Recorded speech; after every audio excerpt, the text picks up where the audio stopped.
Hi there, I'm Chris Compton. I'm the CEO of HVACR-Edu.net. Today we're at the Blue Sea Ranch studio out in the middle of nowhere, Montana. Today we're looking at Fundamentals 101, which is the basic entry-level applied physics module, if you want to know the actual ugly term for the base knowledge of anything HVACR. The Fundamentals 101 course has a number of modules, 6 modules. Each one is on a different topic.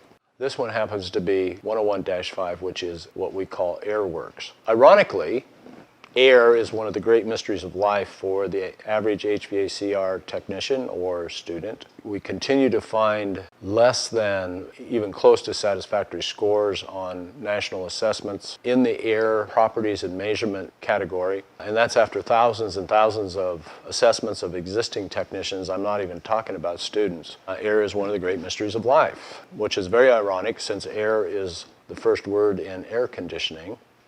It's a difficult subject. The reason that it's difficult is because you can't see the air. That's a big problem. You can't see it, you can't feel it, unless you live near a pulp mill or something like that. You can't smell it. It's our natural environment. It's what we live in. It's what we exist in, and so on and so forth. But it's invisible. We can't see it, we can't smell it, we can't touch it, although I'm touching it and it's surrounding my body. Air is a very difficult subject for most technicians. If you can get a handle on air, actually if is not an option. If you're in the air conditioning business, you have to have a handle on air. And the better handle you have on air, the better you're going to be in your career. So let's talk about air. And this is just a basic fundamental process or knowledge base about air. What I'm doing is we're using, you can see behind me on the screen here, this is the presentation module in Fundamentals 101-5 AirWorks. And I'm just going to step through the slides. I'm going to talk about the high points as we go. So this is the first slide in the session. If you haven't been in these modules before, on the left-hand side here, you'll see these are the individual screens. This particular module has 29 slides in it. It's pretty comprehensive.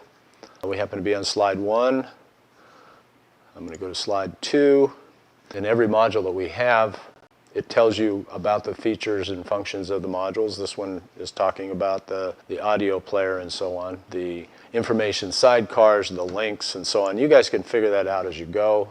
Make sure you read stuff in this program. If not, click on the audio button and listen to it. This slide is showing the module objectives. So this is the objectives for this whole module. Know the properties of atmospheric air, describe how properties affect the density, so on and so forth.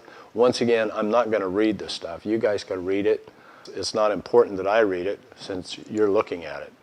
So let's get into it. The presentation. And don't mind me, I'm sort of an old ham bone. Yeah, I'm going to put my hand in my pocket and I'm going to talk and mutter around, trying to get this across to you. So, air is composed 78% nitrogen, 21% oxygen, and 1% other gases. The other gases, whatever. But it's not really important. The two important ones, 21% oxygen, yes. That's very important. Human life starts to quit when you get down to about 16% oxygen content. That's about where you pass out.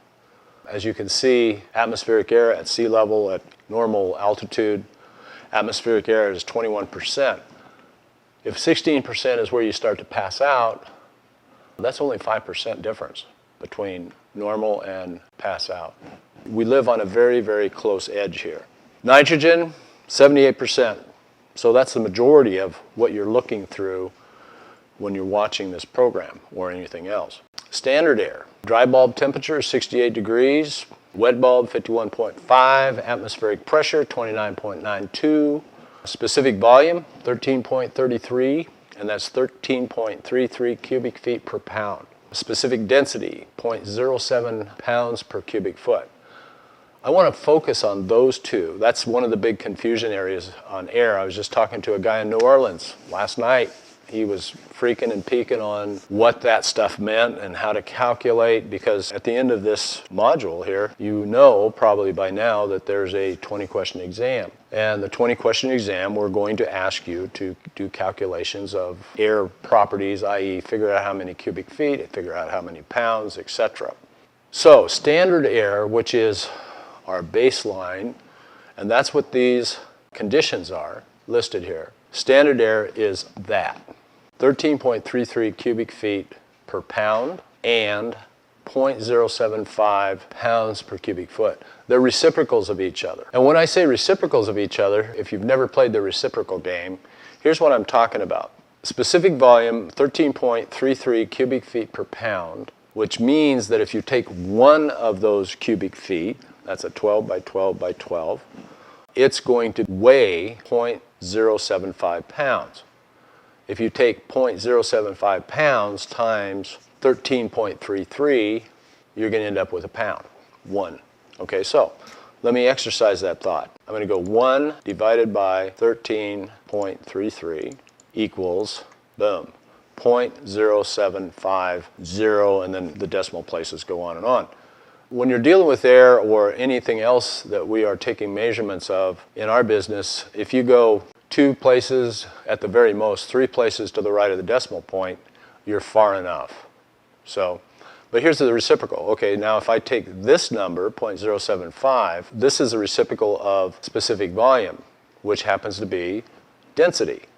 If I take density, which is 1 divided by 0.075 equals, go figure, 13.33. The value is, if you know one value, in other words, if you know the volume, the specific volume is 13.33, you can always, by running the reciprocal, 1 divided by 13.33, you can always find the density. If you know the density, you can always find the specific volume by running the reciprocal. 0.075 divided into 1 is going to be 13.33. I just demonstrated that with a calculator, so it's got to be true. Okay. Next couple of things, specific heat, 0.24 BTUs per pound. All right, that's a big deal. Since we are in the HVAC business or the refrigeration business, whatever, what does specific heat mean? The base description of specific heat is the amount of heat required to change the temperature of 1 pound of a substance 1 degree Fahrenheit. In the case of water, as you should have learned in one of the earlier modules in 101, the specific heat of water is 1. So it takes 1 BTU to change 1 pound of water 1 degree Fahrenheit. And that means putting 1 BTU in will raise the temperature 1 degree Fahrenheit. Taking 1 BTU out will lower the temperature of 1 pound of water 1 degree Fahrenheit. Now, air, the specific heat of air, and by the way, there's a specific heat for everything. There's a specific heat for aluminum, there's a specific heat for bricks, there's a specific heat for concrete, there's a specific heat for celery, there's a specific heat for everything. Some wizard somewhere figured all that stuff out long ago, long ago. It's a big deal. We need to know how much heat it takes to change the temperature of a substance. That's sort of in our ballpark. That's sort of our business. So specific heat of air is 0.24 BTUs per pound, meaning if I have 1 pound of air, which would, in standard air, 13.33 cubic feet, 1 pound, I would add 0.24 BTUs, and I would increase 13.33 cubic feet of air 1 degree Fahrenheit. That's amazing. Air is very easy to heat and cool. It doesn't take much heat to change the temperature. Last thing in here is relative humidity, 30%. Remember, I'm talking about standard air. I'm not talking about any other air. I'm not talking about Arctic air or tropical air or any other kind of air. I'm talking about standard air. Standard air is our baseline. Obviously, if you think about it, you're not going to find standard air every day of the week. You probably hardly ever find standard air. We're going to find some other kind of condition of air, but we need a baseline. If we don't have a baseline, how can we calculate from or to or anywhere else? That's what it's about, standard air. One distinction that I have to make, note that these properties do not define standard atmospheric conditions, but standard conditions. So when we're talking about standard conditions, we're talking about HVAC stuff. We're not talking about the weather, all right? Make sure you make the distinction. Standard atmospheric conditions are a different baseline. 59 degrees is the temperature, the dry bulb temperature of standard atmospheric air. Make the distinction. When we're talking about standard air, it's HVAC information. We use air as our transfer medium. And that's why this is all so important.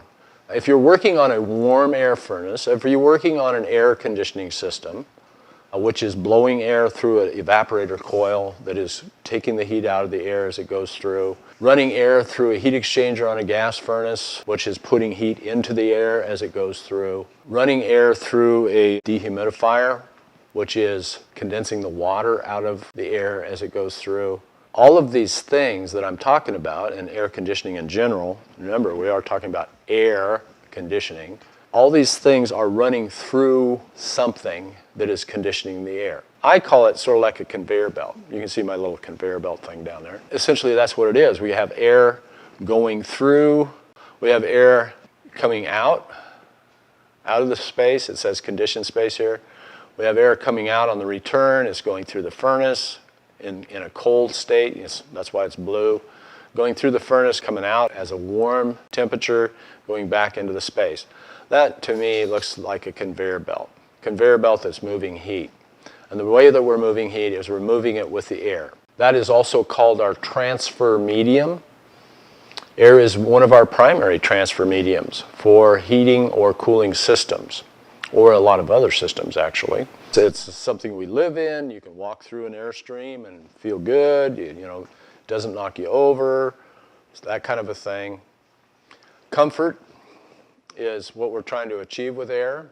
Generally speaking, human comfort, defined by humidity, temperature, air movement, and air cleanliness. So there's a lot of things involved with comfort, air comfort. HVAC system controls all of these things. If you're talking about refrigeration, what are we doing? We're running air. Once again, air is a conveyor belt. We're running air through an evaporator coil that may be 10 below, maybe it's 20 below. Fahrenheit, refrigerant on the inside of the evaporator coil, air going across the outside of it. The heat is transferring into the refrigerant that's 20 below. The air coming out of that 20 below coil might be minus 10. We're using that air, putting it up through the case, blowing it down on the food to maintain frozen food, so on and so forth. So air is a transfer medium. The other transfer medium is water, the common one, but we're not talking about water today, we're talking about air. But remember, there's a number of transfer mediums that might be used. A blower or duct system is nothing more than a controlled air process. We got to use the blower to move the air. We use the duct system to funnel it to where we want it to go. Understanding air, as I was mumbling about earlier, it's not a small project, but it is a critical, as the thing says, to a successful career. And it's just amazing to me, as many years as I've been in this business, that the average tech doesn't have a clue about air, and that is this whole world is air. If you want to be an above average tech, get your moves on with air. So, we're back to that list of standard conditions. And standard conditions, like I said before, is the baseline for the calculations that you're going to do in this module. So stay tuned, I'm just going to move through and we're going to look at the next slide. Remember what the definition of specific heat is. The specific heat of air is a number, 0.24 BTUs. That number is associated with many things. It's associated with 30% relative humidity, for example. Most of the other stuff is not really, that's the big deal right there, is 30% relative humidity. The other factors like atmospheric pressure are not really a factor in this, and I point out the humidity because the amount of humidity in the air means water vapor in the air. And water vapor in the air is and holds heat. It's a source of heat in the air. So, for instance, if I was talking about an air property or condition that was 60% relative humidity, then that air would not have a specific heat of 0.24. It would have 60% relative humidity means more water in the air, which means that it would probably have more heat in a pound of air than a 30% relative humidity sample of air. Both at the same temperature, by the way, 68 degrees. All right? But specific heat, it says if you know the definition of specific heat, then you know that it means the amount of heat to change 1 pound of a substance 1 degree Fahrenheit. All right, so that's fine. That's the general definition of specific heat. Specific heat of air is 0.24, like that. So there's 1 pound plus or minus 0.24 is going to change 1 pound of air 1 degree Fahrenheit. 1 pound of air, standard air, remember, is 13.33 cubic feet. So I don't know, something like this. Like that, probably 13.33 cubic feet, generally speaking. Let's go on to the next deal. Math. All right. For your convenience and your special viewing, if you need some refresher for understanding the math functions that are coming up in this module, which are multiplication of whole numbers, decimals, division of whole numbers, and division of decimals. If you need those, a little refresher or something like that, you just click on one of these wherever you need to be, and then we get to watch stupid little flying fan guy. And it's going to work you through a math problem until you get it right. Please enjoy them. If you need them, use them. I think you'll probably like it. It's sort of fun. Okay, so now we're going to do a calculation. And this is where really, like I said, I was talking to a guy in New Orleans last night. Fantastic student. I mean, the guy gets it. This guy is sharp. He's actually in an air properties of measurement course that he's going through with us. And he's in a much higher level course than this. But he is just bombing on this whole concept. And that's why I'm saying, get this now, because as you go downstream in this program, if you're in a program with us, or even as you go to work in the field or as you're working in the field, this is the kind of stuff that might come up.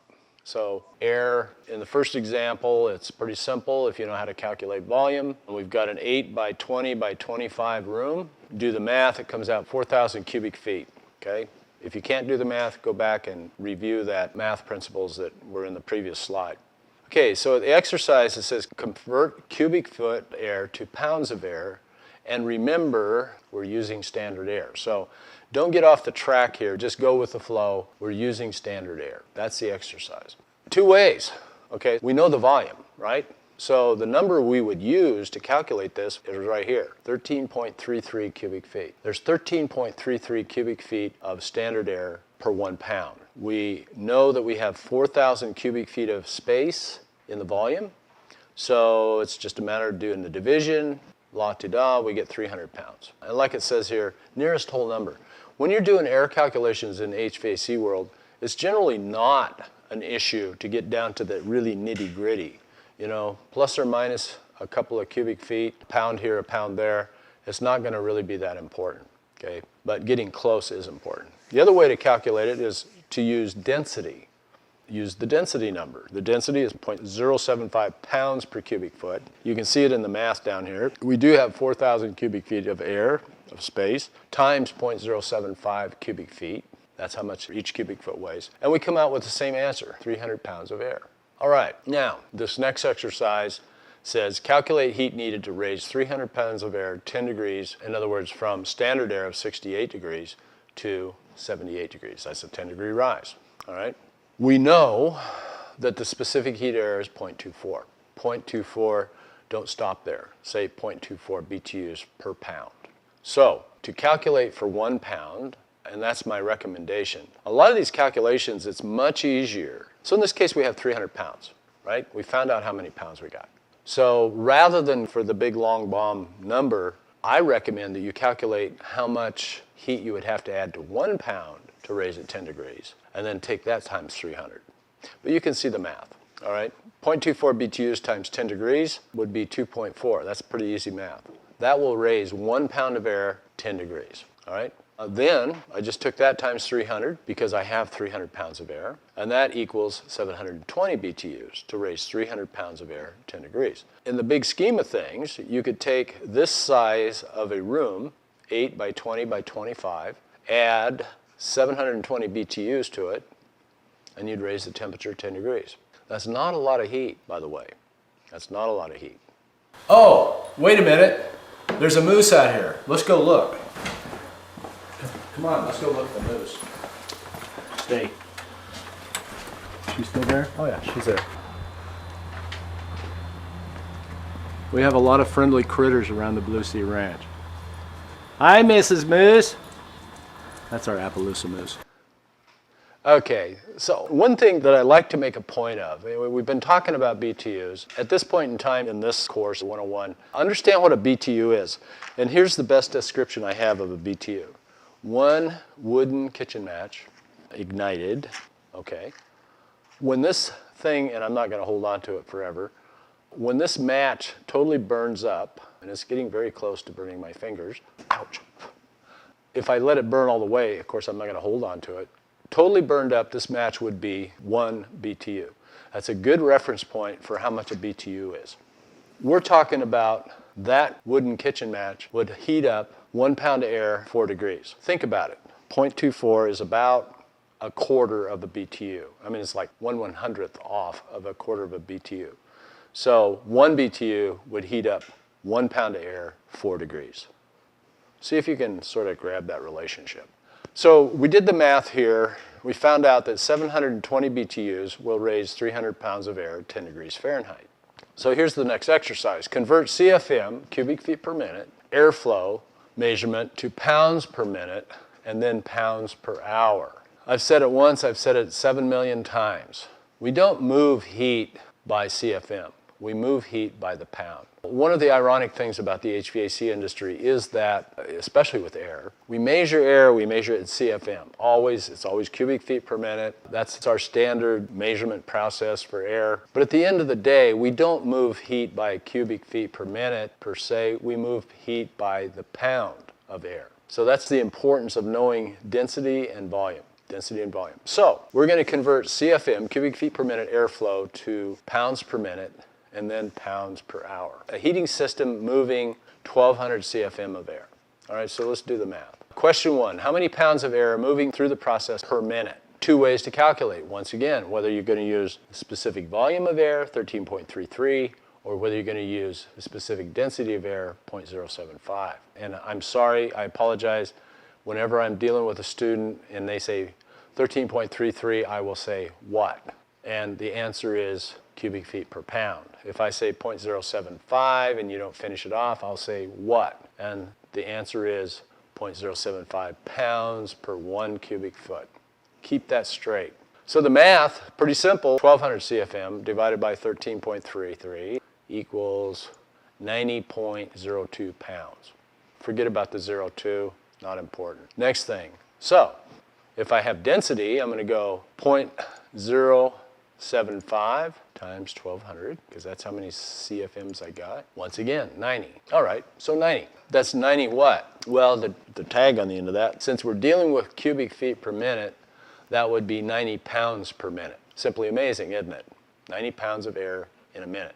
If you're dealing with a question of how many pounds per hour, that's pretty simple again. How many minutes in an hour? 60. I know I'm moving 90 pounds per minute, so times 60 minutes in an hour, and the answer is 5,400. Let's see how that works out. 90 times 60, go figure, 5,400. 5,400 pounds per hour. What does that equal if I divided that by 2,000 pounds? 2.7 tons. So in an hour's time, I've got a blower that's moving 1,200 CFM, or 90 pounds per minute. I'm moving 2.7 tons of air. Does that make everybody happy? Maybe. Next exercise, calculate the amount of heat added to the pounds of air per minute and per hour calculated in the previous exercise. Oh boy. Okay, so one thing builds on the next and the next. And what's this all about? What's this all about? This is all about you getting a good handle on air, how to calculate volume, how to calculate weight, etc., etc. So it's convenient, it says, it's convenient to convert the CFM measurement to pounds per minute. Okay, and we did that. So the air coming into the process is 68 degrees. The air coming out, remember, because we're using standard air, 68 degrees. The air coming out of the process is 128. So what does that mean?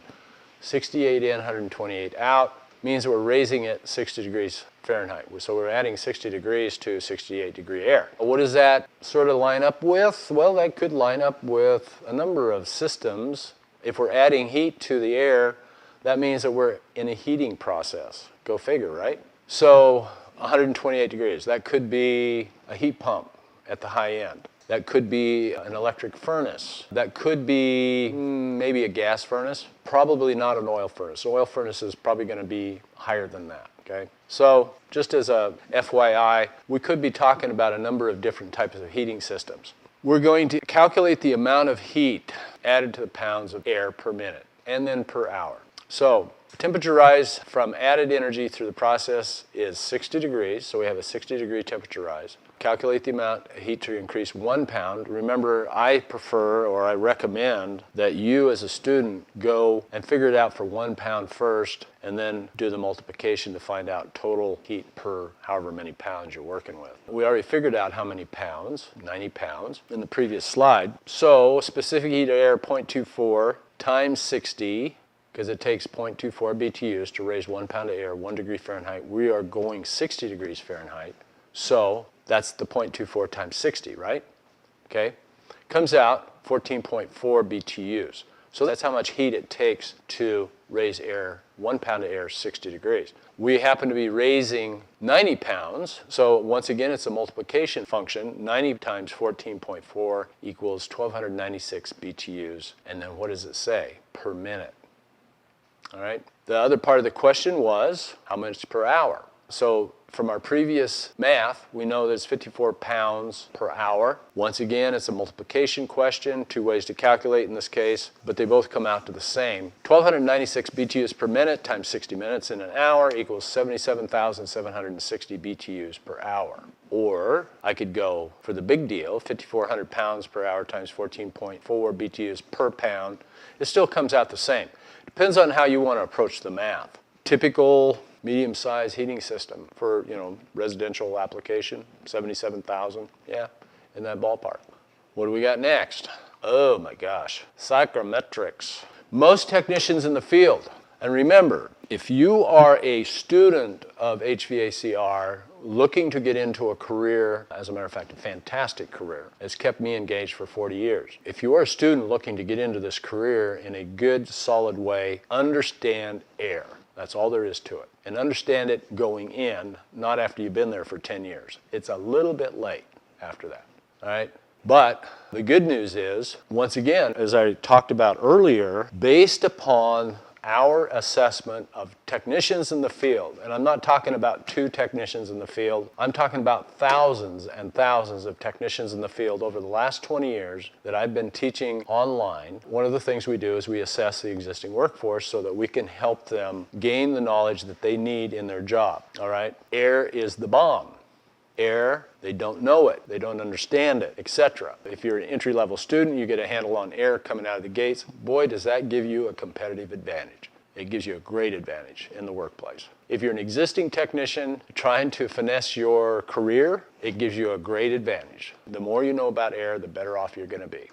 Okay, the only way, and I don't care what you say, or I don't care what anybody else says, I do have a pretty strong opinion base here, and you can argue with me if you want. I'm ready. The only way to understand air is to get into the psychrometric chart and work it. It's not that hard to do, but most technicians or most students take a look at the psychrometric chart and they freak and they peek and they turn around, they run the other way. Well, I don't know.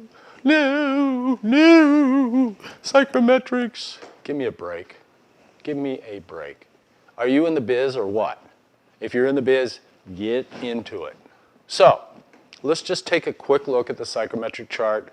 This is Fundamentals 101. We're not going to nail you on it. It's not time for us to nail you on it. That comes later, actually. If you're in a program, if you're a program student, where this gets ugly and serious is in our course called 121, Air Properties and Measurement. Okay. This is an animated psychrometric chart. It's not really a chart that we would use to actually calculate air conditions and that kind of thing. We use this chart just sort of as an orientation. This is a chart we use in an orientation process just so that you can sort of get into where what means what, all right? So I'm just going to cursor over here. Here's the sensible heat ratio, and I'm not even going to go there. You can wait until you get into 121, and it's well explained there. And so there's the sensible heat ratio. You notice when I cursor over it, boom, comes up on the right-hand side and over the top right here.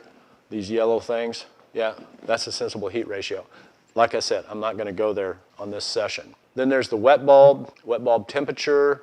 Just a quickie, wet bulb temperature is when air is totally saturated with water. And that temperature can happen at any point, actually. Well, it doesn't happen so much below freezing, because water freezes and turns to ice. Freezing temperature for water is 32 degrees. I'm not going to go there either, but wet bulb temperature above 32 indicates at what point the air would be saturated with water. Dry bulb temperature is the temperature that everybody knows. You know, it's the temperature you listen to on the radio every 2 minutes. Dry bulb is the temperature you see on your thermometer, etc. It is the temperature of the air, dry bulb.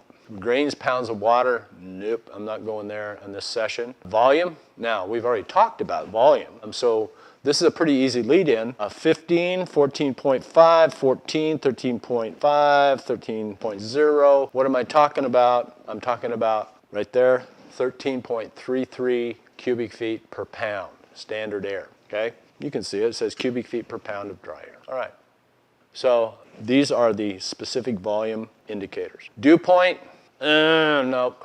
We won't beat up dew point in this session too much. Just very quickly, dew point is when you cool a sample of air down to a certain temperature, dew point temperature. Anybody that's ever walked across the grass early in the morning and their shoes got all wet, well, guess what? The air cooled down overnight and got to the point of saturation, or what is called dew point. The water dropped out of the air, collected on the grass, and now it's collected on your feet, and your feet are wet. So that's a quickie on dew point. Relative humidity, yes, we talked about that. Standard air is 30% relative humidity, which would be right there, okay? 30% relative humidity. And those lines curve with this chart. Relative humidity means the amount of moisture that is in a sample of air compared to the amount of moisture that sample of air could hold. And relative humidity goes, for instance, if I have a sample of air, let's think about this. If I have a sample of air and it is, we'll just use 68 degrees, which is standard air, as you know now. And that's also 30% relative humidity, right? That's standard conditions. What happens if I cool that air down?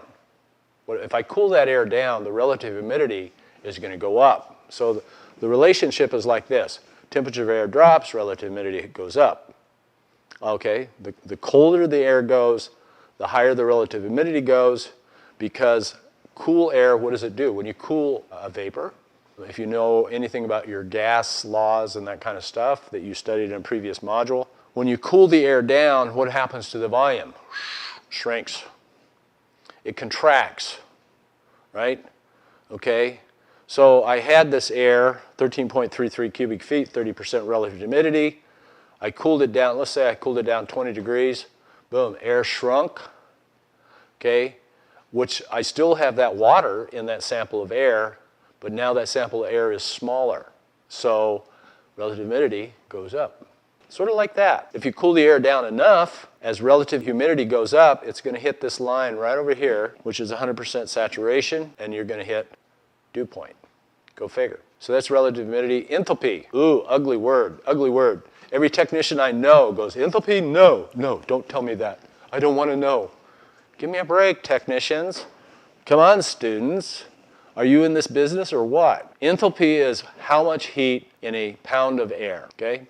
This psychrometric chart will allow you to calculate with only two values. That's all you need. There's all these values that we have here, 1, 2, 3, 4, 5, 6, 7, 8. If I know any two of those values, of those 8, I can calculate an exact condition, and from that exact condition, I can tell you every other condition. So 2 values, that leaves me 6 that are still open. I use 2 values. Generally speaking, it's dry bulb, wet bulb is the most common values that you plot on this chart. And from me plotting these 2 values, I can tell you all of these other ones because of the reference lines, etc.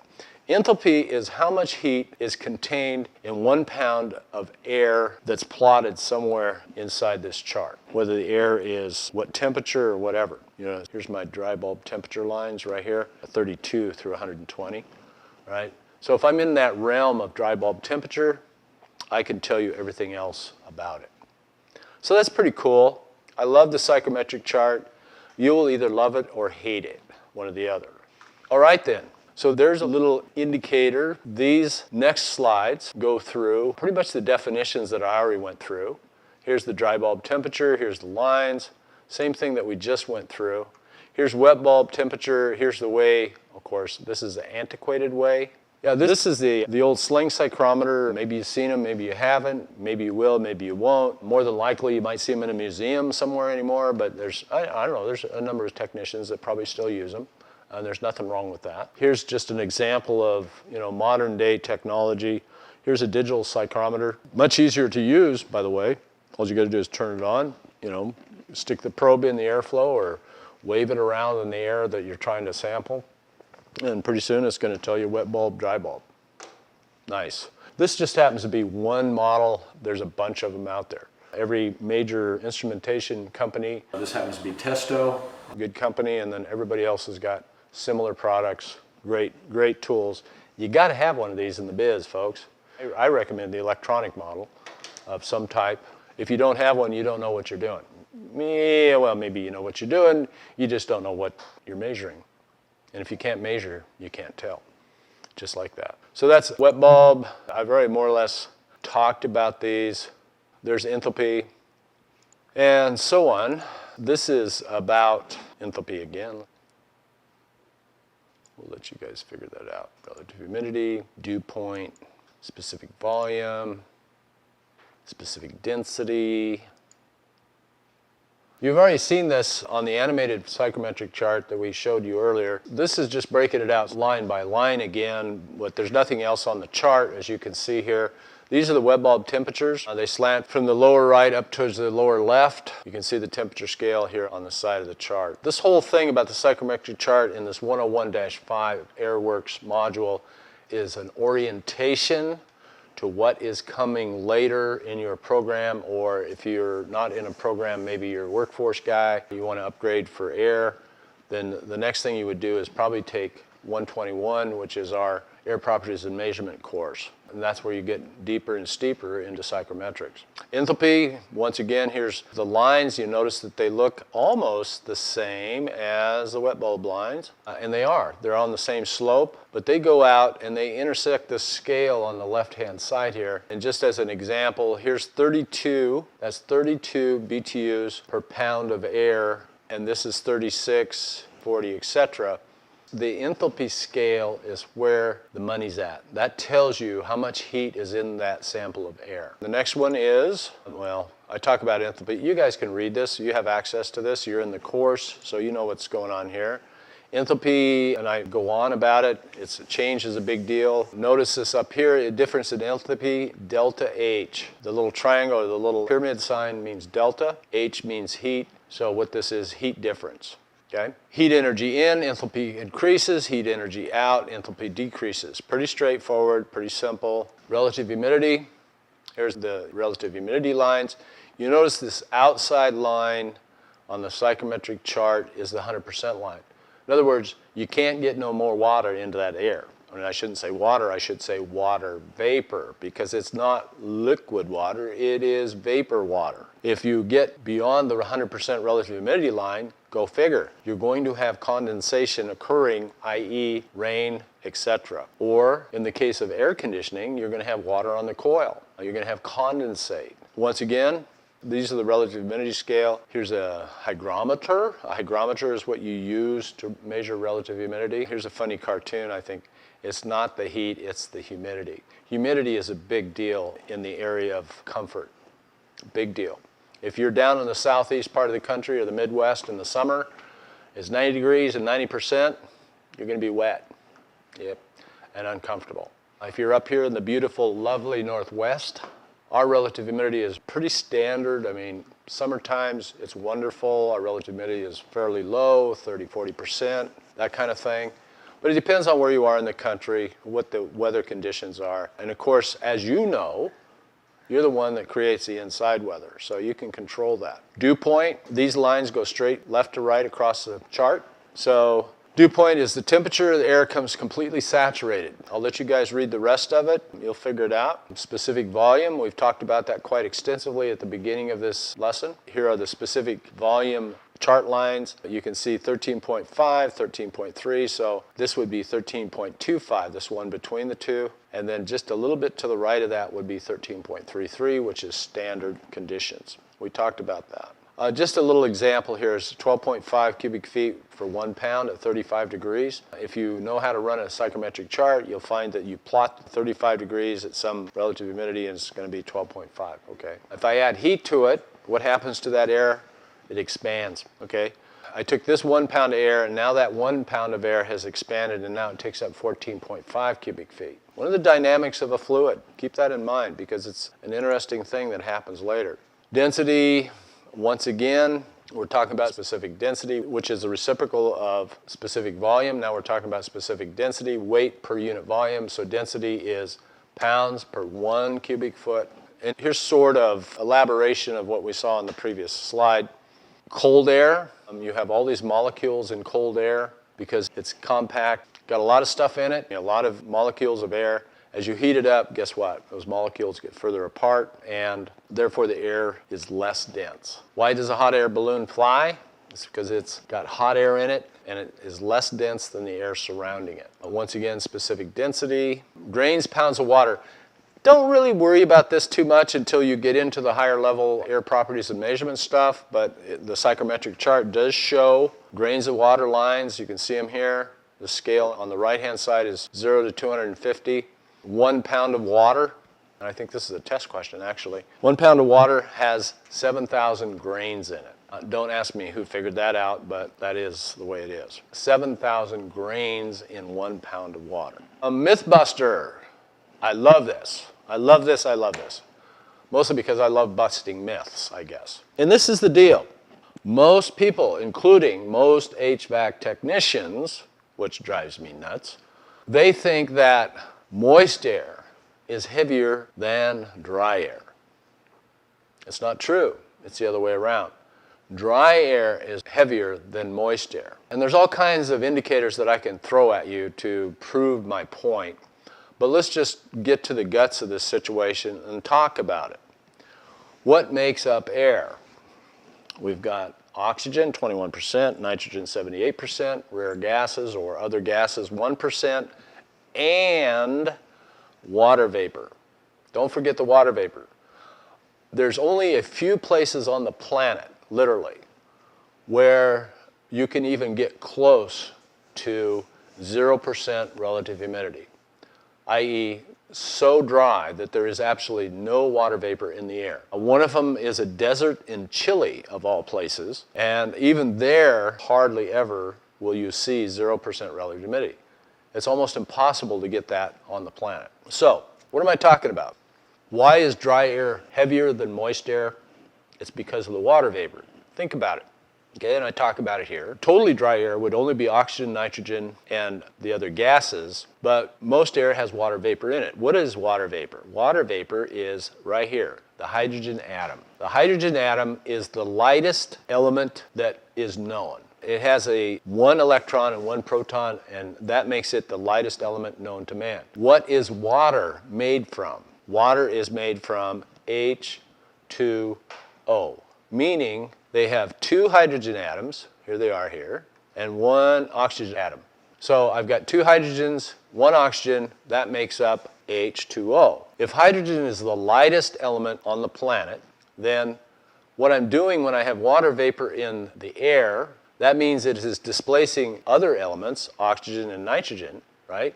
So I'm diluting, so to speak, the air with a lighter substance, which means the more moisture I have in the air, the lighter that sample of air is. I hope you can get your head around that. It's a myth that I bust almost every day with all kinds of people, including, as I said before, the existing technician workforce doesn't know that. That's amazing to me. Do you know air or not?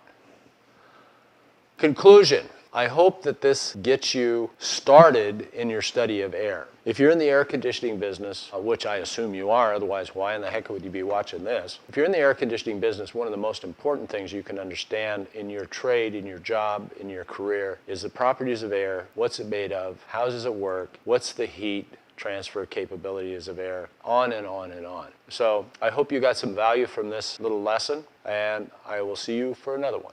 Thanks.